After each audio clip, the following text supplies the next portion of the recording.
Perguntas de estudo. Domínio do conteúdo. 1. O que é a regra da reciprocidade? Por que ela é tão poderosa em nossa sociedade?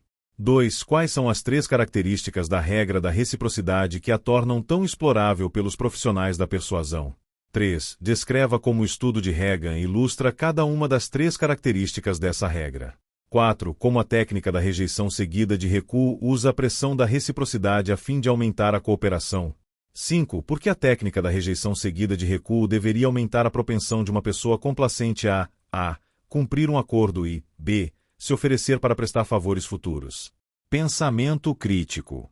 1. Vamos supor que você queira que um professor passe 1 hora ajudando numa matéria para um trabalho de final de semestre.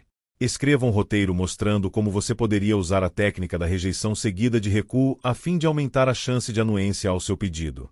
O que você deve tentar evitar ao fazer o pedido inicial? 2. Um estudo, Bell e Canose, 1987, descobriu que, pagando-se aos médicos primeiro, estes se mostravam bem mais propensos a preencher e devolver um longo questionário remetido pelo correio. Se um cheque de $20 acompanhasse o questionário, 78% dos médicos o preenchiam e o enviavam conforme solicitado.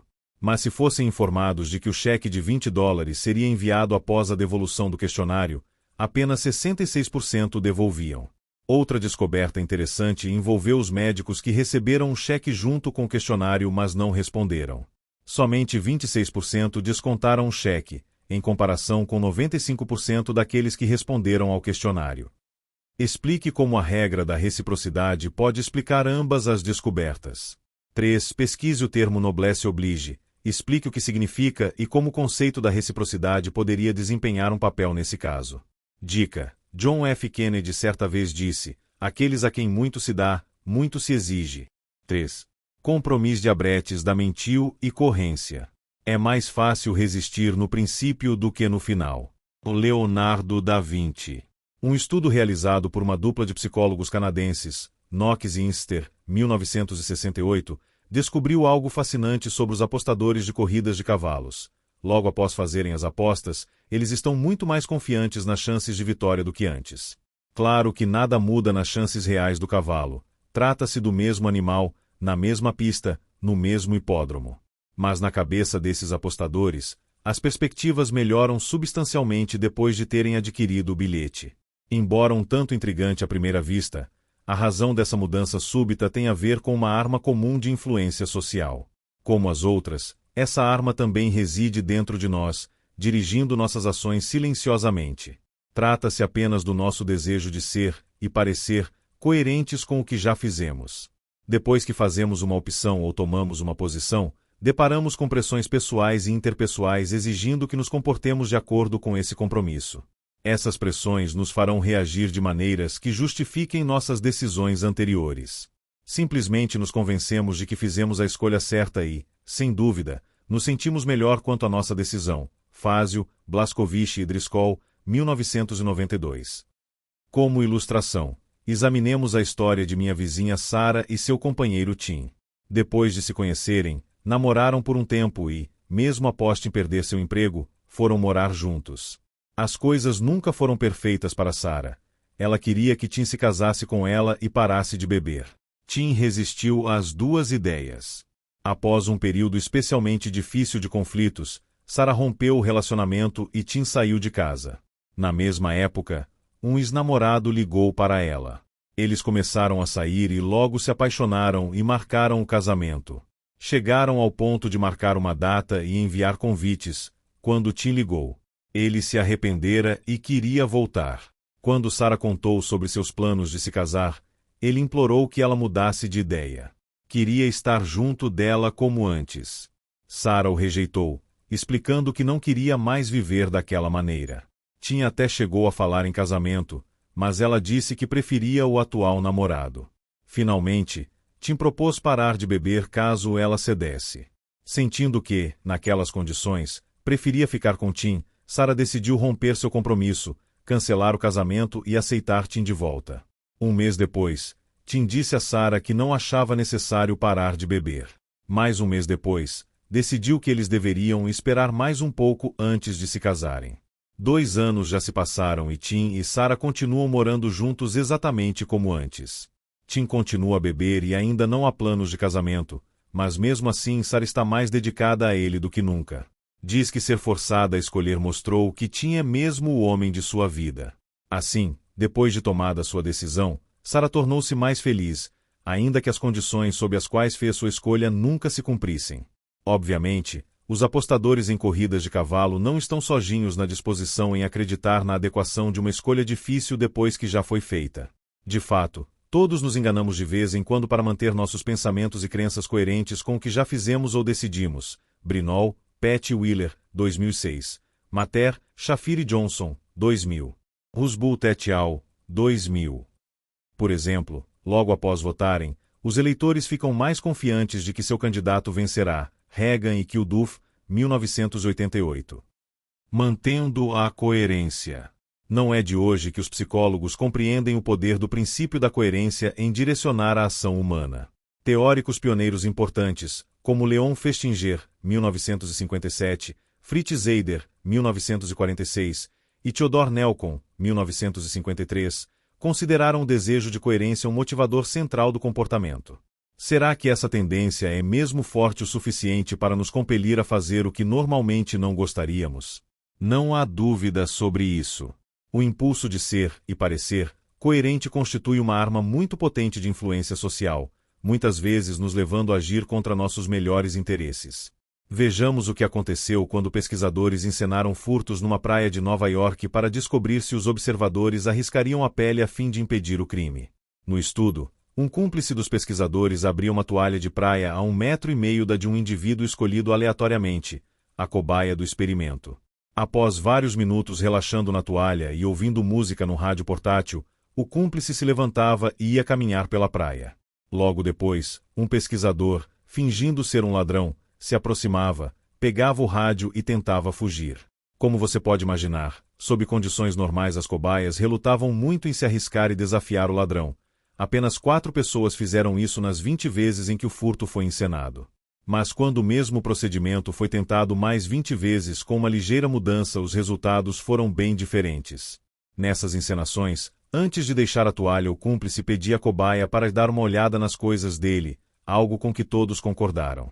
Então, impelidos pela regra da coerência, 19 das 20 cobaias praticamente se tornaram vigias, indo atrás do ladrão, exigindo uma explicação, muitas vezes detendo-o fisicamente ou arrebatando o rádio de suas mãos. Moriarty, 1975. Para entender por que a coerência é uma motivação tão poderosa, deveríamos reconhecer que, na maioria das circunstâncias, ela é valorizada e versátil. A incoerência é comumente vista como um traço de personalidade indesejado. Alger, Barney, Brooks e Revnes, 1979. As, 1946. A pessoa cujas crenças, palavras e ações não condizem é vista como confusa, hipócrita e até mentalmente doente. Por outro lado, um alto grau de coerência costuma estar associado à força pessoal e intelectual. É a base da lógica, da racionalidade, da estabilidade e da honestidade. Uma citação atribuída ao grande químico Michael Faraday sugere o grau em que ser coerente é julgado importante, às vezes mais do que estar certo. Quando lhe perguntaram, após uma palestra, se ele quis dizer que um detestado rival acadêmico estava sempre errado, Faraday olhou furioso para o autor da pergunta e respondeu: ele não é tão coerente assim. Certamente, a coerência pessoal é muito valorizada em nossa cultura, e é assim que deve ser. Na maior parte das vezes, nós nos sairemos melhor se nossa abordagem dos fatos estiver acompanhada de coerência. Sem ela nossas vidas seriam difíceis, instáveis e desconexas. Sheldon, Ryan, Hawthorne e Ilardi, 1997. A solução rápida. Já que, em geral, é do nosso interesse sermos coerentes, incorremos no hábito de sê-lo automaticamente, mesmo em situações em que este não é o caminho mais sensato. Quando agimos sem pensar, a coerência pode ser desastrosa. No entanto, a coerência cega tem lá suas atrações.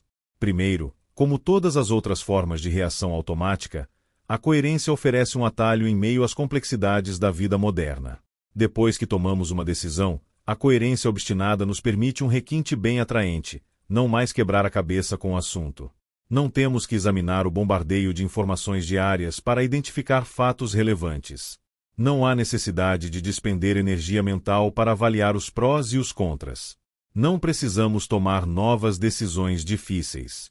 Em vez disso, tudo o que temos que fazer quando somos confrontados com as questões é, ligar nossa fita da coerência para as 1. Sabermos em que acreditar, o que dizer ou o que fazer.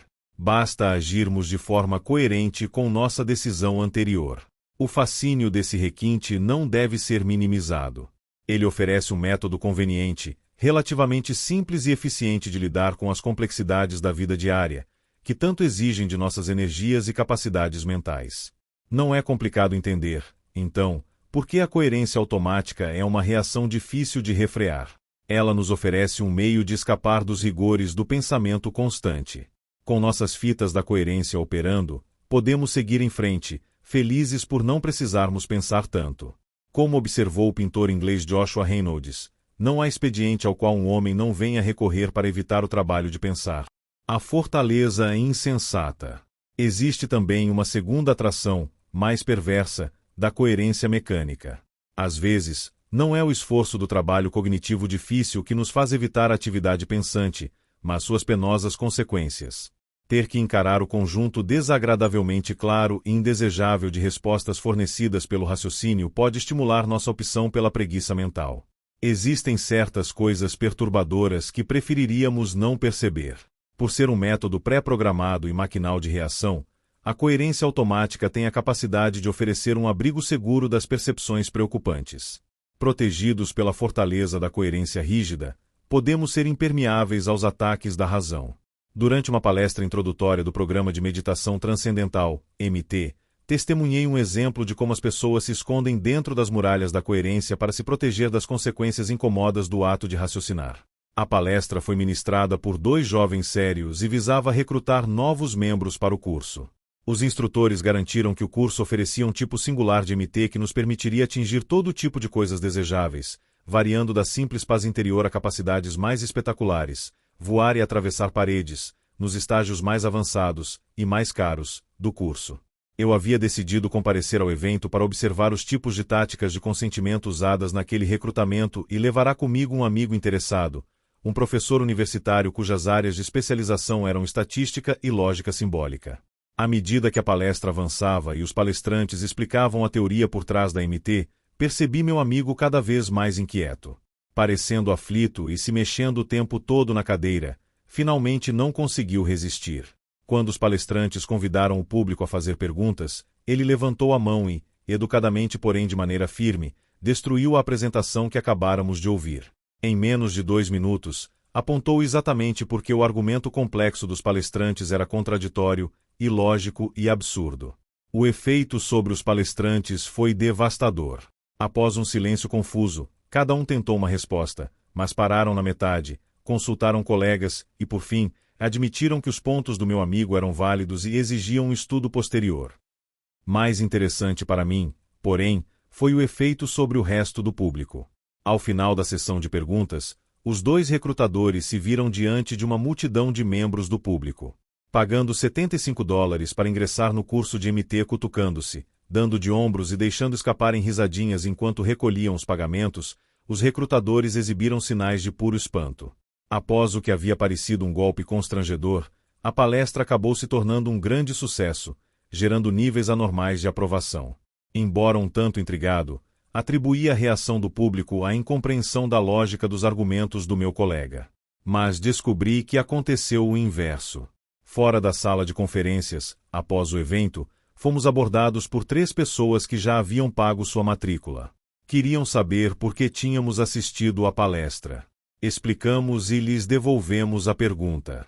Um deles era um aspirante ator que queria desesperadamente vencer em sua carreira e havia ido à reunião para ver se a MT lhe daria o autocontrole indispensável ao domínio de sua arte.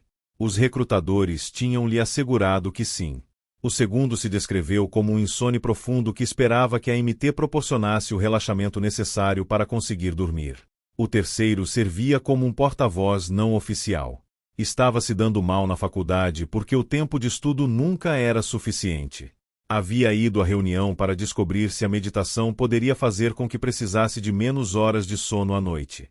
O tempo ganho poderia ser então usado para estudar. É interessante observar que os recrutadores lhe informaram, assim como para o Insone, que as técnicas apresentadas poderiam resolver seus respectivos problemas, embora opostos. Ainda pensando que os três se matricularam porque não entenderam as objeções do meu amigo, comecei a questioná-lo sobre aspectos do argumento dele. Para minha surpresa, descobri que haviam entendido perfeitamente seus comentários. Foi justamente a consistência de seu argumento que os levou a se inscreverem correndo no curso. O porta-voz explicou bem: eu não pretendia gastar nada esta noite porque estou quebrado. Ia esperar até a próxima reunião.